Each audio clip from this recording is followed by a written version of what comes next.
صباح الفل. محتاجة دعواتكم كتير قوي لأن النفسية مش أحسن حاجة. طبعا انتوا عارفين ان الحياة والدنيا ما بتخلاش. اللهم صل وسلم وبارك على سيدنا محمد وعلى آله وأصحابه أجمعين. كنت في يوم عادي يعني زي كل يوم كده. بصوا، احنا انتوا عارفين طبعا، اللي متابعني عارف ان انا بدرب الولاد يعني.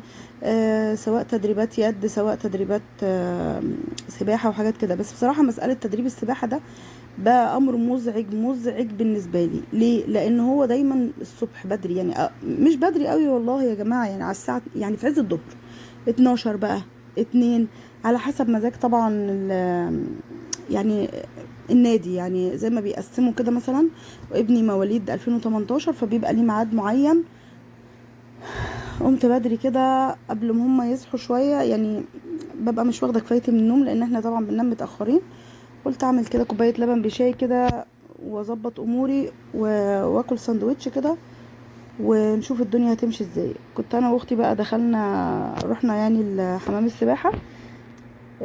سوري، قبل ما ينزل بقى قلت له تعالى صور معايا كده هو واختي كميل عليه. عسل قوي. المهم يعني، آه زي ما انتم شايفين الشمس هنا حارقه بجد، حارقه يعني. تمام، الحمد لله دلوقتي ركبوا التندة. يعني الفيديو ده كان من فترة شوية كده. زي ما بقول لكم كده، النفسية مش احسن حاجة ان انا انزل فيديوهات واعمل حاجات كده، بس الحمد لله. آه زي ما انتم شايفين عاملين الناس الاطفال لاين كده، كل لاين بياخدوا فيه اهو المدرب ماسك سولي وعمال يوديه ويجيبه كده.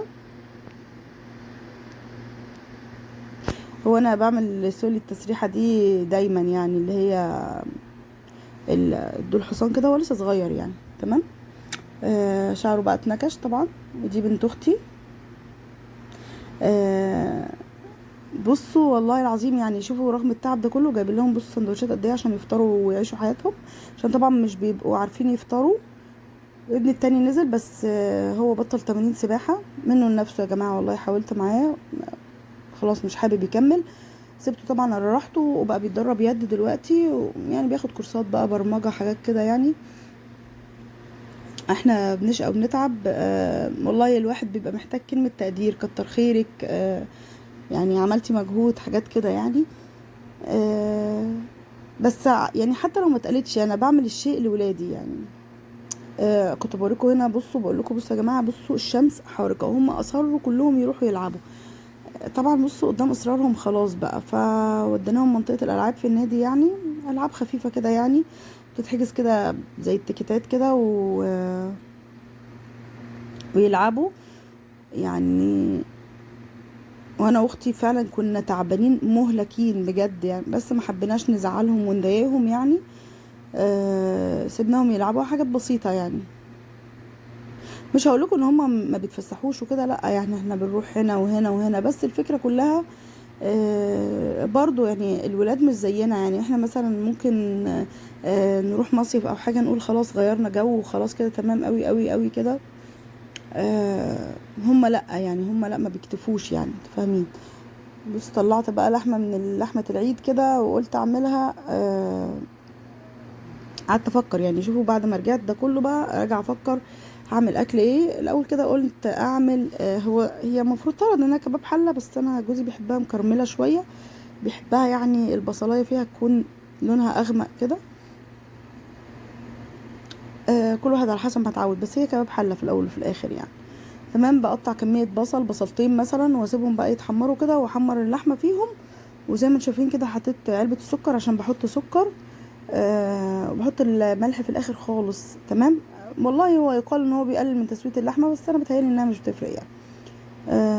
حط حته ليا كده عشان تدوب برضو وتعمل طعم جميل. هي فعلا بتعمل فرق على فكره يعني. آه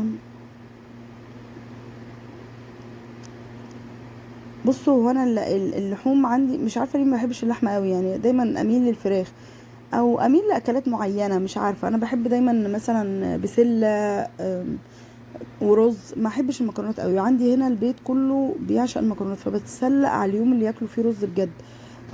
يعني الاب والولاد يعني باباهم وهم بيحبوا المكرونات جدا. بصوا وصلت لايه كده كمان على فكره، مفتحه الكاميرا يعني. بصوا بقى، بحط الميه يا دوبك تغطي اللحم واسيبها تغلي وتخلص المفروض تغطيها وتغلي وتخلص الميه بتاعتها، وممكن ازود تاني لغايه ما تستوي. بس ما احطش بقى ميه كتير يعني، فاهمين؟ ما احطش ميه كتير، ميه طبعا غليها في الكتل عشان تبقى نفس يعني نفس حراره اللحمه، ما تبقاش ميه بارده، فاهمين؟ يعني بغليها واسيبها حتى ممكن تبرد شويه، الميه اسخنها في دقيقه يعني او اقل من دقيقه، الميه بتسخن اروح ضايفه شويه تانية. وهكذا لغايه ما اللحمه الاقيها دابت خالص، فاهمين؟ بقى احط الملح في النهايه خالص. ممكن احط معاه على فكره فلفل، بس انا ما كانش عندي فلفل ساعتها فكبرت دماغي بصراحه يعني. بس بقول لكم انها تحفه جدا يعني. ما تنسوش بقى في اللايك والشير والسبسكرايب، وادعوا لي دعوه حلوه من قلبكم. آه،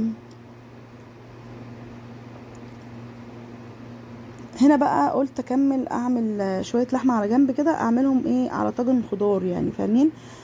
خضار تورلي. بصوا عيب الحله البريستو يعني، هي بتسوي حلو جدا بسرعه جدا كل حاجه، بس هي طبعا مخصصه لشيء معين. انا عارفه انها مخصصه له، بس انا يعني فاهمين. ساعات ما يعني بدل ما اعمل حله تانية احمر فيها اللحمه الاول وكده، لا خلاص احمرها فيها. هي مش مخصصه لكده، هي مخصصه يا جماعه ان احنا نحط فيها الاكل على طول كده وتقفلي عليها ويستوي كله مع بعضه. فطبعا لما باجي احمر فيها او حاجه بتسود من الجناب.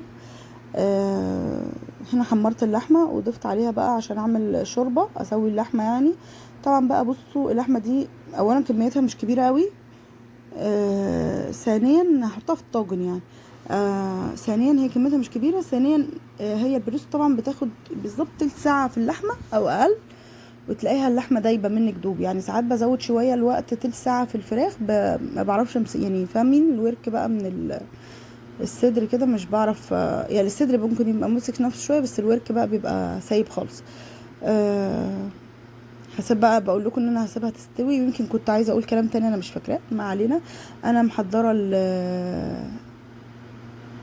الخضار ده وعامله فيه البصله بتاعته، وفاضله بس هعمل تومه وبصله كده واحطه وعشان الصلصه بتاعته يعني. خلاص حطيتهم، وطبعا انا كنت يعني كانت الصلصه جاهزه تمام، الصلصه عاملاها اساسا والثومه والبصله، وحطيتهم وخلاص على كده. هقفل برضو عليهم تاني واسيبهم يستووا ني في ني مع بعض. تمام. بصي هي ليها ماكسيمم للميه بتاعتها برضو يعني، ما تزيدش عن الحجم ده، لو زادت بتلاقيها برضو تعبتك وترطشت بره وحاجات كده. طبعا هنا انا قلت ادخلهم ياخدوا وش، لان اللحمه كانت دايبه خالص والحمد لله مستويين جدا، وما خدوش وقت بشكل فظيع، ما خدوش 10 دقايق مثلا، فاهمين؟ الحاجات دي كانت في ايام رمضان كده، كنت بلزقها، جايباها الزقها، هي المفروض تتلزق على التلاجات بس انا كنت بلزقها هنا، وكانت لزقها بسيط يعني ضعيف شويه. كنت بجيب المسدس الشمع انا الزقهم بيه. تمام. بس وهدخلهم دلوقتي الفرن بقى، ومعاهم طبعا هعمل رز معمر. بصوا هو الرز المعمر يعني مش حكايه، انا عاملاه كذا مره في القناه، فهو مش حكايه قوي. بس يعني كل ما هو عادي، ما بسخن اللبن، بحط فيه السمنه بتاعته والملح والفلفل المظبوط بتاعه، وبحط الرز المعمر واحط عليه قشطه من فوق. بس اهو من طاجنين الرز المعمر والاكل كده تمام، وما خدش مني وقت على فكره كبير قوي. يمكن اللحمه كباب حله خد وقت اكتر حاجه. بقول لكم سلام.